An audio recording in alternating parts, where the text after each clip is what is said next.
has intensified the political challenge for Macron. Let me straight away go to my guest, Ambassador Deepak Bora, former Indian diplomat. He has served in France, and Julia Krill, Executive Director, BNK Agency. She's live from Italy. Ambassador Bora, is this curtains for Macron? Oh, well, first of all, thank you very much.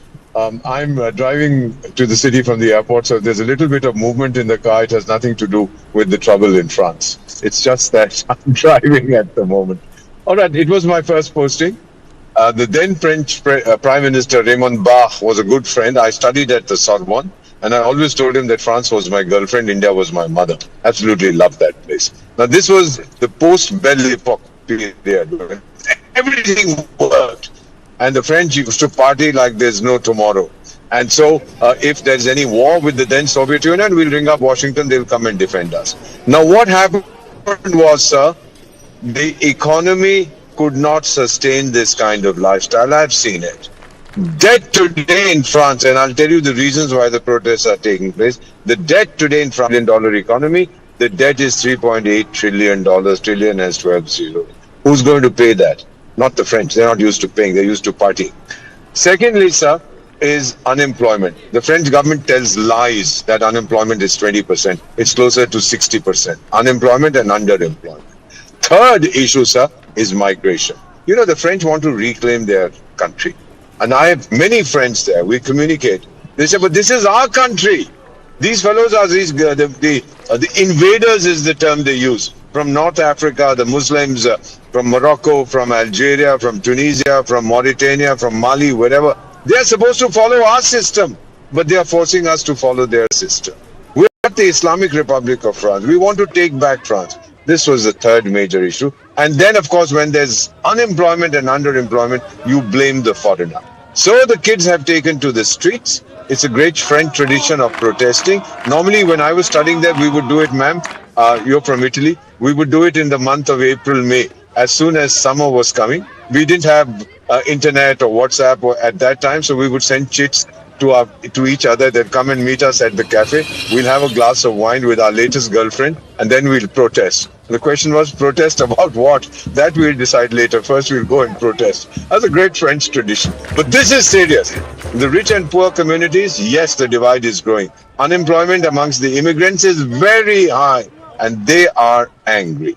And they are saying that we are now taking back from France what France looted from our country. So I'll also conclude by saying, you know that 80-85% of France's energy is nuclear based. And they get their uranium, they used to, from Mauritania and Mali, till the French were kicked out from there some time ago. Now the Mauritanians, I've been to that country many times, are saying, on the Malians, take it from us, but you pay the market price. That's going to make production costs very high. Okay. France is in trouble. Make no mistake. There was talk of France going to the IMF for a bailout. But of course, then the arrogance of, forgive me, ma'am, the arrogance of Europe, we will not allow you to go to Ambassador Bora is saying that the France is in trouble. You know, the timing of the protest, just a day after Prime Minister's appointment in France, it has intensified. And it is challenging for Macron. Opposition parties, they have accused the president of ignoring voter frustration by choosing another loyalist. He's 39 years, fifth Prime Minister in his second term, the third in little over a year. The previous incumbent lasted just 9 months before losing the confidence vote, while his predecessor survived barely 3. Macron's choice of the current Prime Minister was seen as a move to maintain stability and avoid a dangerous power vacuum ahead of protest. The President's office said that Lecornu has been tasked with seeking consensus in Parliament to pass budget, a critical priority as France faces ballooning public debt. France's economic woes are piling up. Food, fuel and energy prices have seen a spike over recent months. Youth employment is high. Some people say 20%, others say more than that. Now, let me play out the bite of the Prime Minister of France. Il faut qu'on arrive à mettre fin, au fond, à ce double décalage, le décalage entre la situation politique et le décalage avec ce qu'attendent légitimement nos concitoyennes et nos concitoyens pour leur vie quotidienne, pour la situation économique et sociale, leur sécurité, bref, ce pourquoi, évidemment, nous sommes missionnés. Et cela va falloir aussi changer, être sûrement plus créatif, parfois plus technique, plus sérieux dans la manière de travailler avec nos oppositions. J'aurai l'occasion d'y revenir, on vient d'en parler très longuement So let me straight away go to Julia. Julia, is it only about economy, or is it about the fact that what Ambassador Vora very candidly pointed out, that there is great resentment in France, people want to reclaim their country, and migration has become a hot political potato? Well, indeed, immigration is one of the problems, but also France has been consistently for many years spending more money than it has generated. Ever since COVID, France debt has tripled or doubled, and we are witnessing a deep social frustration among people. And, you know, on one hand, people's income is not low enough to ask for social benefits, but it's also not high enough to survive. So, as the ambassador pointed out correctly, that French people do enjoy to have very comfortable life. And we can also look at the broader situation in France. A lot of infrastructure is state-owned. A lot of people are publicly employed. France was the first to push for some of the policies, such as pushing for Green Deal and reduction in emissions, that forced a lot of companies to leave France. So the economy is really in a bad shape. The debt in France equals, as the ambassador says, more than 3 trillion, which is around 50,000 euros per person, which is a lot of money if you think about this. So indeed, the economic situation is stagnating, and the markets are also being worried, because markets don't like instability, they don't like fiscal uncertainty. And in the attempts to pass a deficit-cutting budget, obviously the former Prime Minister failed, but Macron's job is to show to the markets that France still can be in the reduction deficit mode rather than keep growing the deficit, because we have to remember that EU benchmark for the country's deficit is 3%, while France is at 5.8% last year. So it is indeed a very concerning situation. Do you think that Macron will be able to rough ride this crisis? Regarding the protests? Well, yes. Yeah, they have to find a deal with the protesters. The fact is that these protests have been scheduled long before September 8th. Social media channels, TikTok, Instagram, people were calling for the protests long in advance. They have been protesting for weeks probably before, and I think that next week there might be another protest. So today is not the only day. It just had this weight because of the no confidence vote and the appointment of the new Prime Minister. Ambassador Vora, you know, the wave of immigration took place after World War, when the French wanted Algerians to run their industrial south centers. That is understandable. But the current immigration is also a result of Western intervention in the Northern Africa and West Asia. There is a bit of an irony there, don't you think so? Oh, absolutely right, sir. What is France's claim to a permanent seat in the UN Security Council? They were let in by default. They were not winners of the Second World War. They lost. The Germans came and beat the hell out of them.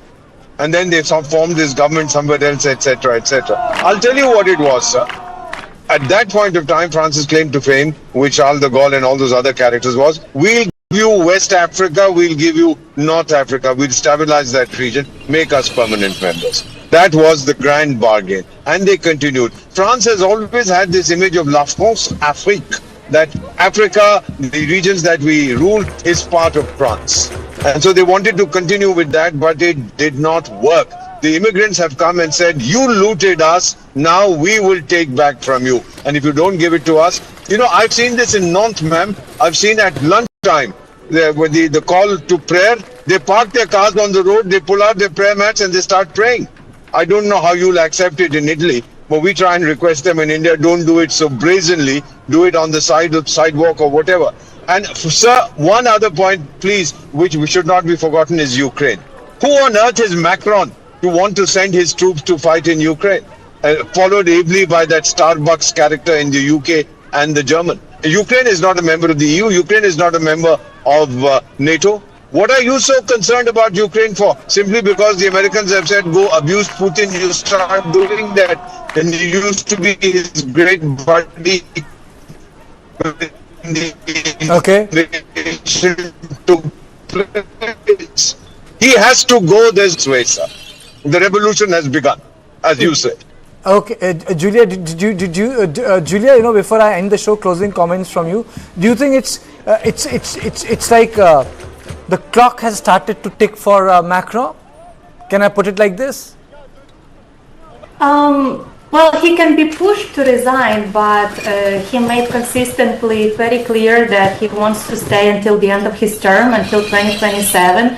Indeed, his situation is very weak. He made a big mistake last June when he lost in the European Parliament elections and called for snap elections, and the National Assembly became even more divided than it was before. He saw that he could win nationally, but his party has around 15% support. So indeed, the political situation for Macron is very challenging, but I don't think that the protest itself would push for his resignation.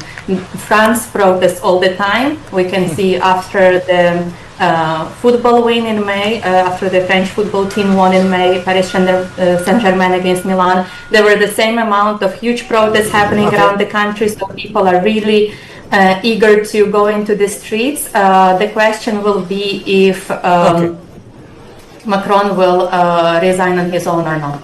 Okay. Thank you both of you. Thank you both of you for joining me. There were huge protests in Nepal. The country surprise. So this is all I had on Point today. I will see you tomorrow at the same time. Thank you and good night.